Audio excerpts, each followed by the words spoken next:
welcome back to my channel. It's Leigh and I'm here to talk about the two most recent books that I read, which is almost true. I've read one more, but that one will be in the next video with the one that I'm currently reading. So I'm going to talk about these two. Starting with Crooked Kingdom by Leigh Bardugo. This is the sequel to Six of Crows, the Six of Crows duology by Leigh Bardugo in the same universe as Shadow and Bone, as also not also called. It's called the Grishaverse. And Shadow and Bone, the Netflix series, features the Six of Crows. Even though, as I understand it, book-wise, I think chronologically they're after one another. Shadow and Bones is first, and then the Six of Crows duology happens. However, I'm not 100% sure that's correct. That's just my understanding of it. I only read the Six of Crows duology and most recently Crooked Kingdom. So I really enjoy the characters in this Six of Crows, the Six Crows, obviously.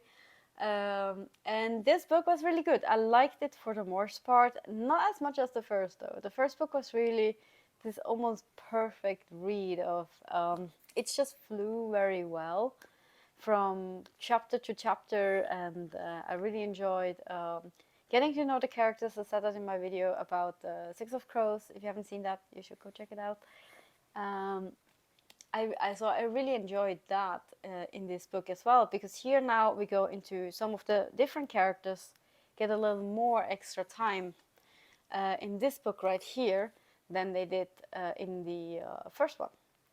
So that is still very, very good. It's just this book is, to me, was a little bit too big. It could have been a little bit more compact, a little bit faster paced. Then it would have been, yeah, kind of perfect like the first book. However, all in all, it's still a very good book. I love the smartness of the main. Can you say main character, Cass Brecker? I would argue he is slightly the main character, even though all Six of Crows are of course very important. Regardless, like his genius is really good in this book, and I love it, and I love the dynamic between him and Ineas in particular, but also with him and Jasper is very, very good, and yeah, and him and his enemies, of course, which is so interesting. Also, we get to know much more about him. Like, we had more hints at his past, but we didn't know all too much in the first book, and now we get a lot more, and we can really see like what he went through as a child. And one of the major choices that he made in the first book, I'm not going to say what it is because it's also mentioned at the very end, so I don't want to. I feel it's too spoilery.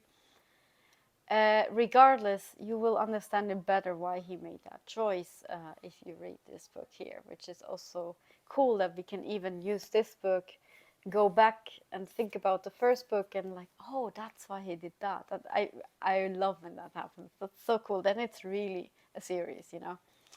So yeah, for the most part, I did enjoy, but it dragged a little bit here and there for me in certain things. But the finale, absolutely awesome.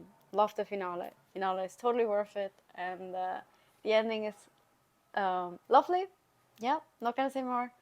That's my personal opinion. I think it's not overdone, and I like that. One could have fallen easily into a trap of making it a little bit suddenly out of character, let's just say that. But Leigh Bardugo, she didn't. She stayed true to her characters and just give us the ending that will make sense for them. Mystical, right? But yeah, so you have to read Six of Crows if that sounds interesting. So fantasy, of course. Sorry, I didn't mention that. I mentioned that in the first one. So fantasy, we have fantasy world, we have magic or small sciences, as they call it, with like different elements and things like that. And it's very interesting, and it's not overly done. So it's not, yeah, it's not overly done. Especially in this one. I don't know about Shadow and Bone in the Netflix series. In the Shadow and Bone, we have a lot more fights with those magic powers. Here we have a little less, but they're still present. But very grounded, and I enjoyed it. So yeah, I can recommend it. So that's Crooked Kingdom. And the other one that I read is Alice in Wonderland by Lewis Carroll, of course. And I have this beautiful illustrated edition, which is as far as I know, the OG illustrations. It's so nice. I love it. So it's not every single page, but you get a lot of illustrations. And so this was my first time ever reading Alice in Wonderland. I've never read it. Like, oh, look at this one. It's so good with all the cards. It was really cool reading it. I enjoyed it. However, I do have to say, I had like read somewhere or heard people talk about that, like if you watch the Disney like cartoon movie, Alice Alice in Wonderland or Alice's Adventure in Wonderland, shouldn't that be the original title? Here it says Alice in Wonderland, just like the movie is called, but I believe, yeah. And then in here it says Alice's Adventure in Wonderland. Also, in this book, I also have Through the Looking Glass. So I read actually both, by the way, not just. Oh, maybe that's why the title is Alice in Wonderland, and it's the two stories. Now I clicked, and it's the two stories: Alice's Adventure in Wonderland and Through the Looking Glass. Okay, cool. So now that we established that, so two stories that I read in truth, and also the movie, the Disney cartoon movie is based on both, I would say too. Maybe even on the third one, I can't recall what it's called. It's also quite known. Regardless, so what I heard that many said like the Disney movie is too cute and too nice, and actually the original is kind of brutal. And I don't know. I personally didn't feel it when I read it. It still felt like a children's story and okay for children to read. Then again, I did grow up with Brothers Grimm, so, so let that let that say to you whatever that means. I mean, there are scary things happening to her, like this one, for example.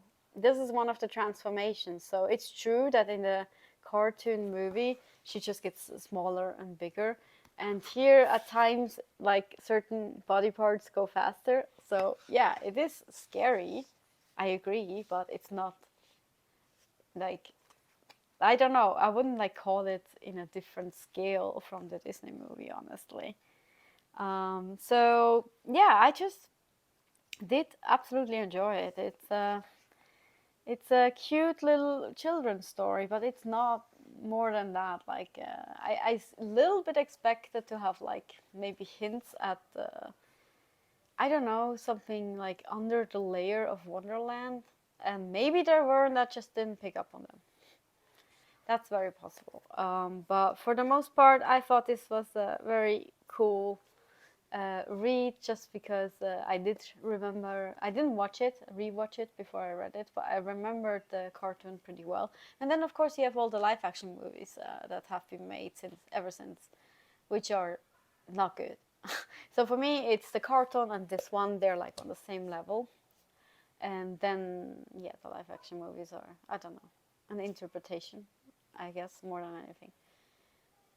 But anyhow, so I enjoyed it. So I can, if you like Alice in Wonderland and you want something like really weird and strange, and it's a little bit like reading a dream, because sometimes she really just moves from one scene to the next by magic. And but I enjoyed that. So it was a lovely, cute little read, and very short as well. And this is both. If you only want Alice's Adventure in Wonderland, that's like, I would say a little bit more than half or exactly half. They're very similar. So yeah, that would be those two books that I have most recently read. I'm currently reading nonfiction. That will be interesting to talk about that. And I have finished another book already, which is fantasy. So I will talk about those two next time. And yeah, so see you then. Hope you enjoy. Hope you have a lovely day. And see ya next time. Bye.